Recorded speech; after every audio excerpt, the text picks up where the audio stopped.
다시 사신 예수님 네 번째 시간을 오늘 마지막 부활절에 대한 우리 은혜를 나눠보도록 하겠습니다. 세계의 여러 종교들을 수집해서 비교하고 분석하는 이 비교 종교학이라는 학문이 있습니다. 이 비교 종교학은 세계에 있는 각 종교들을 연구해서 그 종교에 대한 장점과 또 문제점들이 무엇인지를 연구하는 아주 쓸데없는 학문이라고 저는 개인적으로 생각이 듭니다. 그런데 그 쓸데없는 학문을 연구하는 사람들이 있습니다. 근데 그 종교들 중에, 많은 여러 종교들 중에 가장 형편없고 취약한 종교를 발표했는데요. 그 종교가 무엇이냐면 바로 기독교였습니다. 왜 기독교가 가장 형편없고 취약한 그런 종교라고 했을까? 이렇게 주장하는 데는 이들이 또 주장하는 그런 이유들이 있습니다. 그 이유가 무엇이냐면 다른 종교들은 한 리더의 가르침대로 많은 사람들이 그 진리를 깨닫고 그 진리대로 잘 이렇게 지금도 계승해 나가면서 하고 있는데 우리 기독교는 그 한 리더가 죽었다가 다시 살아나게 되셨다라는 굉장히 이들이 볼 때는 허구적이고 다소 터무니없는 신화적인 어떤 이런 이야기 때문에 가장 형편없고 취약한 종교가 기독교라고 이들은 주장합니다. 저는 개인적으로 이들의 주장에 동의할 수 없지만 그래도 이 비교 종교학을 연구하고 또 이것을 다루는 사람들이 이 기독교에 대해 충분히 대단히 중요한 부분을 지적하고 있다는 것을 볼 수 있습니다. 그것이 무엇이냐면 바로 우리 기독교 신앙에 있어서 가장 중요한 본질이라고 할 수 있는 우리 예수님이 하나님의 아들로 이 땅에 오셔서 그분이 죽으셨다가 다시 살아나셨다는 것을 이들이 지적하고 그것을 알고 있다는 것입니다. 다시 말해 우리 기독교의 가장 중요한 사건이라고 할 수 있는 이 부활 사건을 이들도 언급하고 있다는 것. 여러분 이것은 굉장히 중요한 부분입니다. 요새 인터넷을 보게 되면 굉장히 발전하고 있습니다. 게다가 지금 AI다, 챗GPT다, 제미나이다 할 것 없이 이것을 이용한 거짓 뉴스와 또 잘못 만들어진 어떤 정보들이 굉장히 판치고 있습니다. 그래서 이것들을 판별할 수 있는 그런 사이트나 이 어플들도 굉장히 지금 많이 나오고 있고 인기가 있습니다. 왜 그럴까요? 그 이유는 거짓이 판을 치고 있기 때문에 그렇습니다. 예수님도 요한복음 8장에 보게 되면 진리가 너희를 자유케 하리라 말씀하셨습니다. 진리는 우리를 자유케 하는데 거짓은 어떻습니까? 마귀 자체가 거짓말쟁이이고 거짓의 압이라고 분명히 예수님은 말씀했습니다. 그럼 그러다 보니까 거짓을 통해서 우리의 삶에서 잘못된 정보가 들어와서 우리를 불안을 야기시키고 우리의 자유함을 뺏어가는 그런 일들이 너무나 많이 있습니다. 그럼 그래서 사단 마귀는요, 이 예수님이 부활하셨다는 이 사실조차도 어떻게든 거짓으로, 거짓 날조로, 부정적인 이야기들로 그래서 예전에 보니까 어떤 그런 영화들도 만들었잖아요. 그렇죠? 예수님이 십자가에 죽으시고 부활한 것이 완전히 허위고 무덤에서 누군가 예수님의 시체를 가져가서 했다는 다빈치 코드라는 어떤 그런 영화도 굉장히 많이 떠들썩했지요. 이렇게 사람들을 믿지 못하도록 계속해서 방해하고 있습니다. 여러분 예수님이 부활한 사실을 증거하고 있는 성경에서 말씀하고 있음에도 그것을 믿지 않는 사람들이 굉장히 많이 있습니다. 교회를 다니지 않는 사람들은 그럴 수 있다 쳐요. 근데 교회를 다니는 사람들이 예수님의 부활에 대해서 제대로 알지 못하고 교회를 오래 다녔음에도 불구하고 그것을 제대로 믿지 못하고 있다면 굉장히 그것은 문제가 있는 것입니다. 이것이 얼마나 중요한 진리이고 우리에게 어떠한 영향을 주고 있는지를 우리가 마지막 오늘 이 부활절 이후 우리 4월 마지막 주일날 이것을 좀 살펴보려고 합니다. 우리가 건전하고 정통적인 교회에서는 4월 첫째 주일날 우리가 부활절일로 주일로 지키면서 감사 예배를 드렸습니다. 우리는 예수님의 부활을 어떻게 믿기에 이렇게 예배를 드리는 것일까? 여러분 그런데 이 부활을 증명할 사진이 있는 것도 아니고 어떤 동영상이 있는 것도 아닙니다. 그것을 찍어서 증거할 수 있는 어떤 자료가 없어요. 단지 우리가 믿을 수 있는 것은 부활하신 예수님을 보았다는 사람들이 기록한 성경을 통해서 우리가 알 수 있는 겁니다. 여러분 그래서 성경에 믿어지지 않는 사람들, 성경 말씀을 믿을 수 없는 그런 사람들은 예수님의 부활도 믿지 못하고 있는 겁니다. 여러분, 그렇기 때문에 성경 말씀에 기록된 부활을 제대로 아는 것, 성경 말씀의 부활에 기록된 성경 말씀을 우리가 제대로 아는 것이 굉장히 중요합니다. 근데 우리가 이것을 지식으로는 다 이해할 수 없습니다. 전적인 성령님의 은혜가 있어야 할 줄 믿습니다. 성령님의 은혜의 도움이 있어야만 우리는 예수님이 부활한 사실을 믿을 수 있습니다. 여러분, 결코 우리의 능력으로, 우리의 지식으로, 우리의 얕은 어떤 지혜로 그 성령님께서 알려주시지 않으면 예수님의 부활을 결코 믿을 수 없어요. 여러분, 그래서 우리가 하나님의 말씀인 성경에 어떻게 부활에 대해 기록하고 있는지를 우리가 명확하게 살펴보는 것 또한 굉장히 중요합니다. 이 부활이 팩트라고 주장하는 사람이 오늘 본문을 기록한 사도 바울이 그렇게 기록하고 있습니다. 오늘 본문 말씀 읽었던 말씀이지만 15장 4절의 말씀을 다시 한번 읽어봅시다. 시작. 지낸 바 되셨다가 성경대로 사흘 만에 다시 살아나사. 성경대로 사흘 만에 다시 살아나사. 사도 바울은 성경 말씀대로 예수님께서 사흘 만에 다시 사셨다라는 것을 지금 언급하고 있습니다. 그러면서 5절, 7절에 더 자세하게 설명하고 있죠. 5절부터 7절까지 읽어볼까요? 시작. 게바에게 보이시고 후에 12제자에게와 그 후에 500여 형제에게 일시에 보이셨나니 그 중에 지금까지 대다수는 살아있고 어떤 사람은 잠들었으며 그 후에 야고보에게 보이셨으며 그 후에 모든 사도에게 와. 이렇게 기록하고 있습니다. 지금 사도 바울이 예수님이 죽었다가 부활하신 후에 만났다고 하는 사람들을 쭉 서술하고 있습니다. 그렇죠? 가장 먼저 누구를 언급합니까? 바로 게바입니다. 예수님의 수제자인 베드로. 그리고 나서 12제자들에게 나타나셨다. 그리고 그 이후에는 500여 명의 형제들에게 한 번에 일시에 나타나셨다라고 말씀하고 있습니다. 여러분, 이것을 보면서 우리가 무엇을 알 수 있습니까? 부활한 예수님을 만났다는 사람들이 점점점 많아지고 있다는 것을 알 수 있습니다. 그리고 이들 중에 대다수는 지금도 살아있고 직접 목격했던 대다수의 사람들이 있고 사도 바울도 그렇게 예수님을 만났다고 이야기합니다. 여러분, 그런데 문제는 아무리 예수님께서 부활하셨다는 것을 이렇게 많은 사람들이 직접 보았다는 것을 설명해주고 이야기해도 이 사실을 믿지 않기로 작정한 사람들에게는 아무 소용이 없어요. 의심하고 있는 사람들에게 사도 바울이 결정적인 이야기를 8절에서 합니다. 8절 같이 한번 읽어볼까요? 시작. 맨 나중에 만삭되지 못하여 난 자 같은 내게도 보이셨느니라. 맨 나중에 만삭되지 못하여 난 자. 우리가 칠삭둥이라는 얘기 들었죠. 팔삭둥이 뭐 이런 거. 10달에 이 아이를 낳아야 되는데 이렇게 태어난 거예요. 그러다 보면 아이가 좀 미숙할 수도 있고 그런 모습으로 태어날 수 있잖아요. 그렇죠? 지금 사도 바울이 그것을 이야기합니다. 예수님의 제자로서는 아직 미성숙한 자. 예수님의 어떤 제자가 되기 위해서는 한없이 많이 부족한 자신도 예수님께서 만나주셨다라는 것을 언급하고 있습니다. 왜 사도 바울이 이것을 언급하고 있을까요? 여러분, 얼마 전까지만 하더라도 사도 바울은 자신도 예수님의 부활을 절대로 믿지 못한 사람이었습니다. 그래서 자신이 이런 한없는 부족한 사람에게도 예수님께서, 부활하신 예수님께서 나타나셨다는 것을 강조하고 있는 거예요. 여러분, 사도 바울은 율법을 전문으로 공부한 학자입니다. 성경을 어마어마하게 공부한 아주 그러한 사람이에요. 그래서 가말리엘 학파에서 아주 정통적으로 율법 구석구석을 연구하고 공부한, 성경 구석구석을 연구하고 공부한 사람이 바로 사도 바울입니다. 이렇게 성경을 공부한 사람이 예수님을 메시아로, 하나님의 아들로 믿을 수 없었던 결정적인 성경 말씀이 있어요. 여러분, 그 말씀이 바로 신명기 말씀인데요. 같이 앞에 띄워놓은 말씀을 읽어볼까요? 시작. 나무에 달린 자는 하나님께 저주를 받았음이니라. 분명히 성경에 이렇게 기록되어 있어요. 그런데 하나님의 아들이라고 하는 그리스도 예수가, 메시아가 어떻게 하나님의 아들이고 메시아가 될 수 있는가?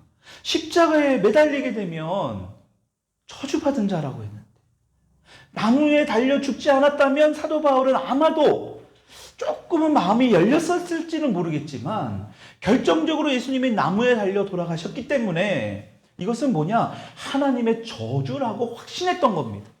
게다가 이렇게 하나님의 저주를 받은 사람이 3일 만에 부활했다고요? 결코 있을 수 없는 일인 거예요. 더더욱 사도 바울에게 있어서는 결코 있을 수 없는, 믿을 수 없는 그런 사건이었던 거예요. 말도 안 되는 말이니까요. 성경과 율법에 능통한 이 사도 바울이 이러한 부활하신 예수님을 증거하는 많은 사람들을 잡아 가두고 죽이고 했던 겁니다. 다른 이유가 아니라 그 부활한 예수님을 믿는 그 사람들을 이단으로 몰고요. 사이비라고. 그래서 그 사람들을 죽이는 일에 앞장섰던 그런 사도 바울이에요.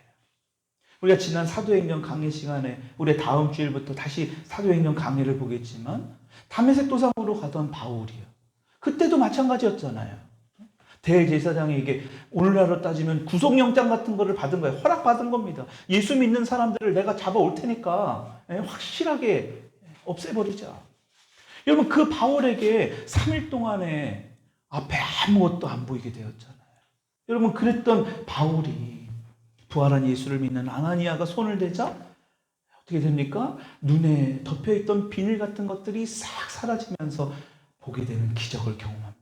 그리고 바울은 완전히 회심하게 되고 오히려 핍박을 했던 그 부활하신 예수님을 알리는 그 사도들과 함께 복음을 전하는 귀한 사역을 하게 되는 거예요. 평소에 바울을 잘 아는 사람들, 도대체 바울이 어떤 일이 일어났을까? 어떻게 이렇게 변할 수 있을까? 도저히 이해할 수 없었을 겁니다. 이전에 예수를 따르던 그 스데반 집사도 죽였던 그 장본인, 전혀 죄책감 갖지 않았던 그 사도 바울 아닙니까? 오히려 옳은 일이라고 당당히 여겼던 그 사도 바울, 어떻게 복음을 전하는 사람으로 바뀌어질 수 있을까? 여러분 그것은 바로 부활하신 예수님을 만났기 때문입니다. 한번 따라할게요. 부활하신 예수님을 만났기 때문입니다. 부활하신 예수님을 만났기 때문입니다. 저와 여러분도 부활하신 예수님을 만날 수 있기를 축복합니다. 예수님을 만나야 돼요. 성경에 분명하게 기록되어 있잖아요. 나무에 달린 자는 하나님께 저주받은 자다. 근데 보니까 부활하신 예수님을 만나보니까 인격적으로 만나보니까요. 나무에 달린 자마다 저주를 받는 그 저주 때문에 그 저주를 담당하기 위해서 예수님께서 친히 십자가에서 못 박히셨다라는 것. 안 그러셔도 되는데 그 저주를 끊으시려고 예수님이 친히 못 박히셨구나. 여러분 그것을 사도 바울이 깨달은 거예요. 그러니까 그분께서 3일 만에 부활한 것이 정말 팩트고 맞구나, 이게 진리구나. 그러니까 뭐예요? 사도 바울이 자유함을 느낀 겁니다.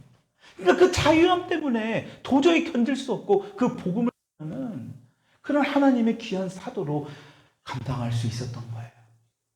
여러분 예수님께서 부활하셨다는 사실이 너무나 많이 나와 있습니다. 여러분 그 중에도 우리가 하나 좀 살펴봐야 될 게 있어요. 다른 타 종교, 아까 비교 종교학이라는 그 사람들 있잖아요. 그렇죠? 여러분 다른 종교 어떤 그 스승을 따르는 제자들과 예수님을 따르는 제자들과 좀 우리가 좀 살펴볼 필요가 있습니다. 타 종교라고 할 수 있는 석가모니나 마호메트나 공자를 따르는 그런 제자들 있잖아요. 여러분 그들은요 그 스승이 죽기 전에 이 제자들에게 많은 것을 가르쳐 줬습니다. 그러니까 많은 가르침과 사상을 이 제자들에게 전해줬어요. 그래서 마호메트나 석가모니나 공자가 죽어도 그 많은 가르침을 배운, 사상을 배운 이 제자들이 많은 사람들에게 가르치고 전하잖아요. 지금도 그렇습니다. 여러분 그런데 예수님의 제자들을 보십시오. 여러분 예수님이 십자가에 죽기 전까지만 해도 예수님께서 하시는 핵심적인 메시지가 뭔지도 몰랐습니다. 예수님께서 분명히 부활하실 것을 말씀하셨음에도 불구하고 이들은요 제대로 알아듣지 못했어요. 지금 다른 종교의 제자들과는 전혀 다른 상황입니다. 전혀 예수님의 메시지의 의미도 알지 못했고 이해하지도 못했어요. 그래서 예수님께서 예루살렘으로 십자가에 못 박히기 위하여 이제 들어가시려고 하는 그 찰나의 순간에도요 이들은 서로 높아지려고 예수님이 이제 이 이스라엘의 왕이 되셔서 이제 메시아가 돼서 우리를 구원해 주시겠구나 잔뜩 기대하고 있었잖아요. 회복의 때가 올 것을 기대했지 않습니까? 여러분 그런데 그 자리에 예수님의 가장 높은 그 다음 자리에 앉으려고 그 제자들이 막 싸우는 그런 장면도 우리가 성경 말씀을 통해 보았잖아요. 여러분, 그러니까 예수님의 제자들은요, 예수님의 가르침을 잘 전수받아서 이제 예수님이 돌아가시고 나서 그 받은 말씀을 가지고 잘 가르칠 수 있는 사람이 한 명도 있었다 없었다? 없었습니다. 이게 지금 타 종교에 있는 제자들과 예수님의 제자들과의 결정적인 다른 점입니다. 여러분, 게다가 예수님이 붙잡혀졌을 때 요한을 제외한 모든 제자들은 다 도망갔습니다. 우리가 지난주에 요한복음 21장에도 보았지만 그들은 고향으로 돌아가서 자신이 이전에 했던 일을 행했잖아요. 여러분, 이렇게 예수님의 제자 중에 예수님의 뒤를 이어 전할 수 있는 제대로 된 후계자가 아무도 없었다라는 것을 여러분, 우리가 성경만 조금만 열어봐도 알 수 있는 사실입니다. 여러분, 그렇다면 우리는 여기서 한번 생각해 봐야 합니다.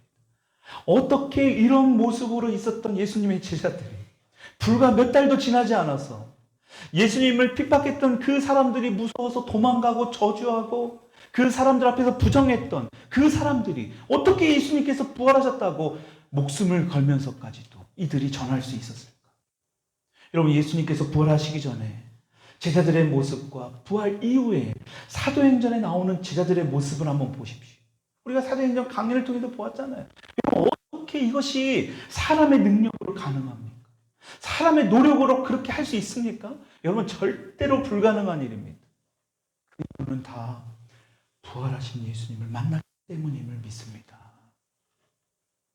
여러분, 그래서 우리가 부활하신 예수님을 만나는 것이 너무 중요합니다. 다시 말해, 너무나 두려운 나머지 3번이나 예수님을 부인하고 저주까지 한 베드로, 자신의 목숨을 버리면서 예수님과 똑같이 십자가에 못 박혀 죽을 때 자기는 똑같이 예수님처럼 죽을 수 없다고 거꾸로 못 박혀 죽은 그 베드로예요. 여러분, 어떻게 이렇게 바뀔 수 있냐라는 거예요. 바로 그 베드로가 부활하신 예수님을 만났기 때문이라. 여러분, 그랬기 때문에 그 복음을 전하는 귀한 사역을 감당할 수 있었다는 거예요. 여러분, 아직까지 예수님의 부활이 잘 믿겨지지 않고 부활이 진짜인지 거짓인지 헷갈리는 분들, 여러분 정말 잘 생각해 봐야 됩니다. 대체 이 제자들은 무엇이 아쉬웠어요? 요한을 뺀 모든 그 예수님의 제자들이요, 다 순교당했잖아요. 예수님의 부활을 알리면서 순교당했습니다. 다른 것을 알린 게 아니에요. 부활했다라는 사실을 알리면서 순교당한 거예요.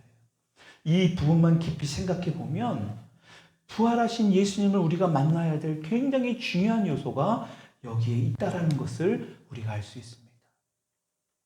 여러분, 그리고 2000년 동안 기독교 신앙이 오늘날 우리에게 전해지기까지 굉장히 독특한 방식이 있어요. 공통점이라고 보면 공통점인데요. 여러분, 우리가 사도행전에서도 보았듯이 그 복음이 예수님이 부활했다는 사실이 우리에게 알려지기 전에 항상 일어나는 일들이 바로 기적과 이적이 먼저 일어났다는 겁니다.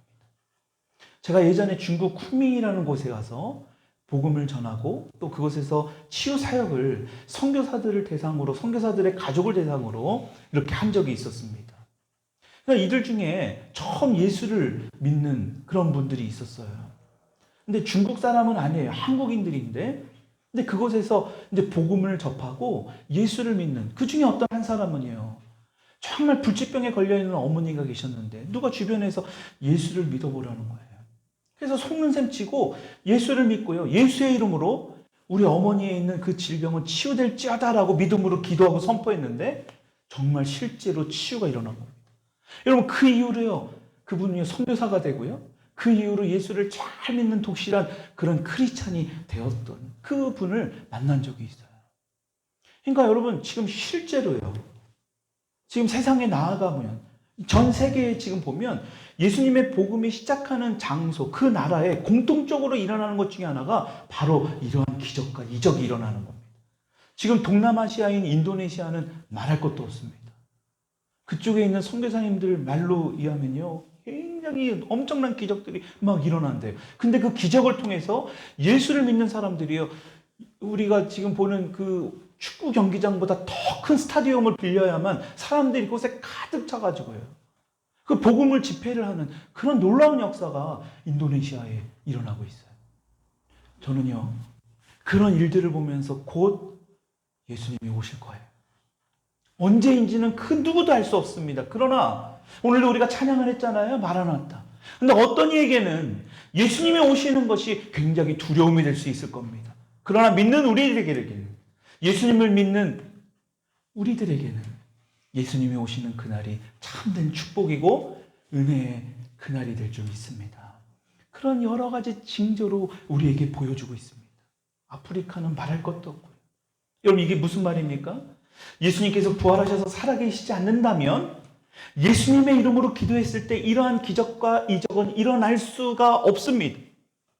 예수님이 그냥 무덤에 계시다면, 그냥 역사적인 과거의 인물로서 그냥 끝난 분이라면, 그냥 그 영화에서 주장하는 그 허구하고 있는 허구를 주장하는 탤런트 코드인가 뭔가 어떤 그 있잖아요. 그렇죠? 거기서 그 사람들이 주장하는 내용처럼 예수님이 그냥 죽음으로 끝난 분이라면, 여러분, 예수님의 이름으로 기도했는데 어떻게 그런 이적과 기적이 일어날 수 있겠습니까?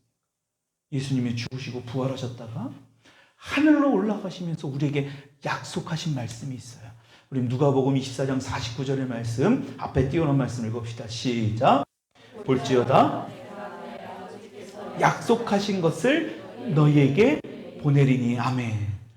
아버지께서 약속하신 것을 저와 여러분들에게 보내리니. 여러분, 약속한 것, 이게 바로 뭡니까? 무엇을 보내시겠다라고 말씀하고 있어요? 바로 보혜사 성령님이십니다.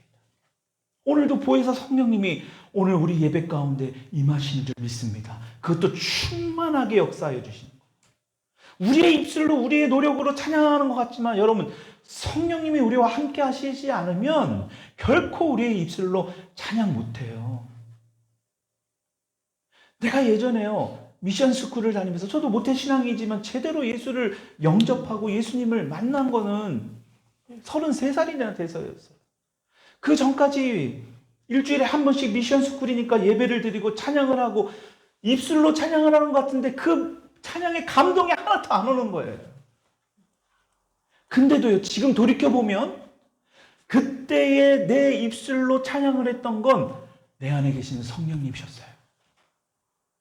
그래도 감사하게 내가 엄마 뱃속에 있어부터 신앙을 지키고 있던 그 부모님의 그 신앙의 유산이 저에게 있었던 거예요. 그 축복이 있었던 겁니다.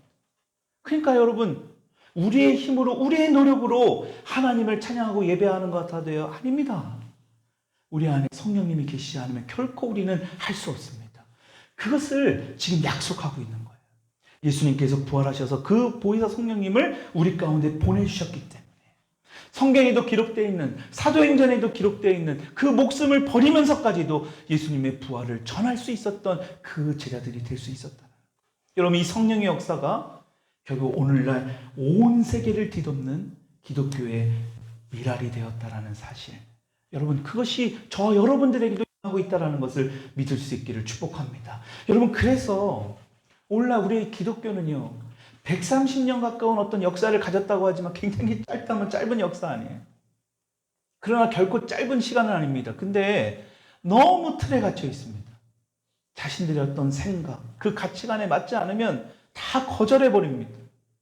심지어 성령의 역사가 일어나는데도 불구하고 자신들이 그런 경험을 못하면 이단 취급을 해버립니다.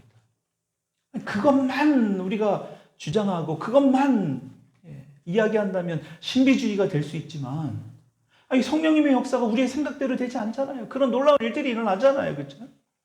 여러분, 그래서 복음이 가지고 있는 그 능력을 경험하지 못하는 거예요. 여러분, 그래서 예수님을 믿은 지 10년, 20년이 돼도, 모태신앙이라고 해도 많은 신앙인들이 이 부활의 능력을, 복음의 능력을 경험하지 못하고 살아가는 이유가 바로 거기에 있습니다. 지식이 굉장히 발달하고 있습니다. 그렇죠? 요새 보면 그 생활 수준이 높아지면서 고학력자들이 많고요. 아는 지식들이 굉장히 많은 분들이 정말 많이 있어요. 예전에 뭐 박사학위라고 받았다고 하면요, 막 동네 그냥 가문의 엄청난 영광이죠. 근데 요새는 박사학위라면 쳐다도 안 봅니다. 조금만 더 보면 다 누구나 박사, 석사, 학사는 뭐 말할 것도 없고요. 여러분, 그러다 보니까요, 이 부활에 대해서도 지식적으로 접근해 보려는 사람들이 있어요. 머리로 이해해 보려고. 머리로 이해 안 되니까 믿지 못하는 거예요.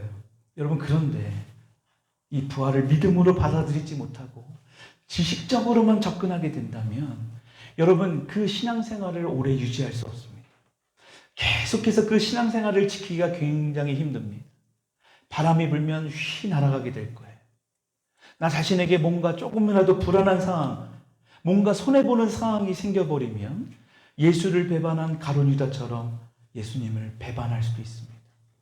여러분, 그래서요, 베드로가 굉장히 귀한 것이 3년 동안이나 예수님과 함께 동고동락했으면서도 예수님을 부인하고 저주한 이유가 바로 무엇입니까?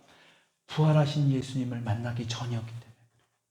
그런데 보십시오. 사도행전 2장 3장에 나오는 그 베드로를 보세요. 완전히 다른 사람이에요. 자신의 목숨은 안중에도 없습니다. 담대하게 예수님을 전할 수 있었던 이유는 다른 게 아닙니다. 바로 부활하신 예수님을 만났기 때문이에요. 여러분, 그래서 예수님께서 요한복음 11장 25절 26절에 이렇게 말씀합니다. 같이 한번 띄워놓은 말씀 읽어봅시다. 시작.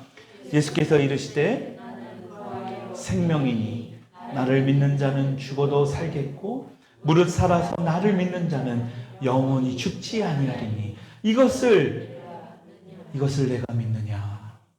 여러분, 이 질문에 여러분들은 대답할 수 있어야 돼요. 이것을 믿지 못한다면 아직까지 여러분들은 부활하신 예수님을 못 만난 거예요. 부활하신 예수님을 믿지 못하고 있는 겁니다.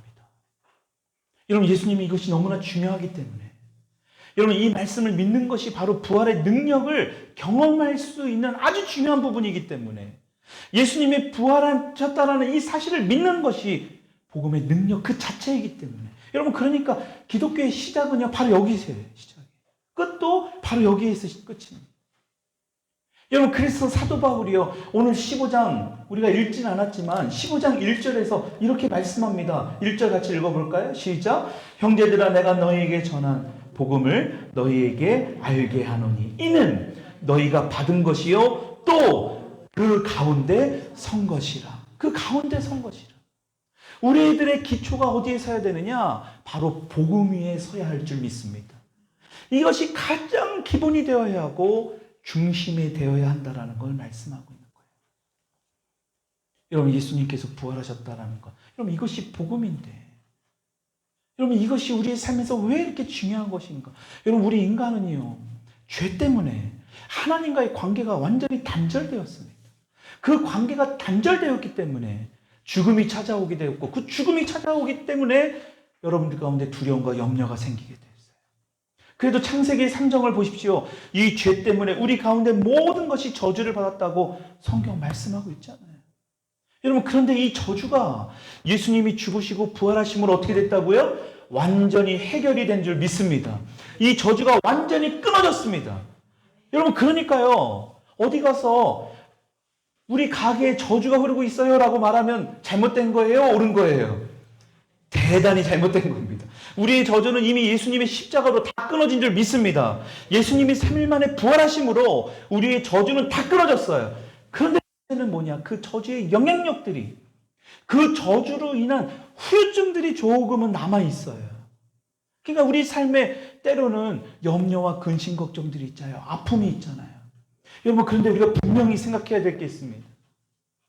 원수가 아무리 판을 친다 할지라도 우리를 어떻게 해요? 건들 수 없어요. 우리를 유혹할 수는 있지만 우리를 손끝 하나 댈 수 없을 줄 믿습니다. 우리를 삼킬 수 없습니다. 결코 우리를 함부로 할 수 없어요. 여러분, 그러니까 원수도요 인격적이거든요. 우리가 동의하지 않으면 결코 그들은 우리를 공략할 수 없습니다. 왜요? 예수님이 모든 저주를 다 짊어지고 가셨기 때문에 이 저주가 힘을 발휘할 수 없도록 예수님이 이미 십자가에 못 박혀 죽으셨다가 3일 만에 부활하셨기 때문인 줄 믿습니다. 여러분, 이것이 바로 복음의 능력이고 진리예요. 그러니까 우리 어렸을 때 상처 또한 중요하지 않아요. 근데 이것이 예수님의 십자가의 복음으로 우리가 이겨나가야 되는데, 복음의 능력을 믿어야 되는데, 그 믿음을 믿지 못하게 하는 방해 요소들이 있거든요. 핵심은 여기 있는 겁니다. 우리 다 믿잖아요. 아멘 합니다. 우리 아까도 좀 전에도 얘기했지만 140여 년 동안의 기독교 역사가 있지만 너무 자신의 생각 안에 틀에 너무 갇혀 있어요. 실제로 그런데도 불구하고 우리의 생각이 계속해서 과거의 상처와 아픔들에 붙들려 있는 겁니다. 여러분, 그러니까 그것을 깨는 작업이 치유인데, 치유의 본질은 십자가고 부활인 줄 믿습니다. 그게 치유의 본질이에요. 그러니까 예수님의 십자가하고 부활이면 다 되는 거예요. 기독교의 시작은 십자가고 부활이 끝인 거예요. 이게 다인 겁니다. 그러니까 예수님의 부활이 얼마나 우리에게 기쁨과 소망이 되는 겁니까? 에덴 동산에 있었던 아담과 하와를 쓰러뜨렸던, 여러분 보세요. 성경에도 보면 하와와 아담이 인격적으로 강제적으로 머리끄댕이 잡고 선악을 알게 하는 나무의 열매를 준 게 아니잖아요. 자신이 따먹은 겁니다. 내가 선택한 거예요. 그랬던 그들을 통하여 받았던 우리의 저주가 예수님의 십자가로 다 끊어진 줄 믿습니다. 그 어둠도 여전히 우리 가운데 존재하지만 중요한 것은 사단이 우리를 절대로 삼키지 못한다는 것. 여러분, 그것을 명심할 수 있기를 축복합니다. 절대로 우리를 건들 수 없습니다. 여러분, 예수님께서 이것 때문에 십자가에서 죽으시고 부활하셨기 때문에, 여러분, 이것이 바로 진리예요. 그래서 예수님은 부활하셨습니다. 한번 따라할게요. 예수님은 부활하셨습니다. 예수님은 부활하셨습니다. 여러분, 이 사실을 결코 잊지 마시고요. 앞으로도 우리의 삶에서 어떤 근심, 염려가 있다 할지라도, 여러분들의 삶에서 어떤 마귀 원수가 여러분들에게 어떤 유혹을 한다 할지라도, 여러분들을 건드리려고 접근한다고 할지라도 예수님이 부활하셨다는 사실, 다시 사신 예수님이 있다는 것, 여러분, 그분이 우리에게 약속하신 성령님을 우리에게 보내주셨다는 사실, 여러분 결코 잊지 마시고 남은 2026년도도 사시고 남은 4월 한 달도 사시고 여러분들의 인생도 살아갈 수 있기를 주님의 이름으로 축원드립니다. 우리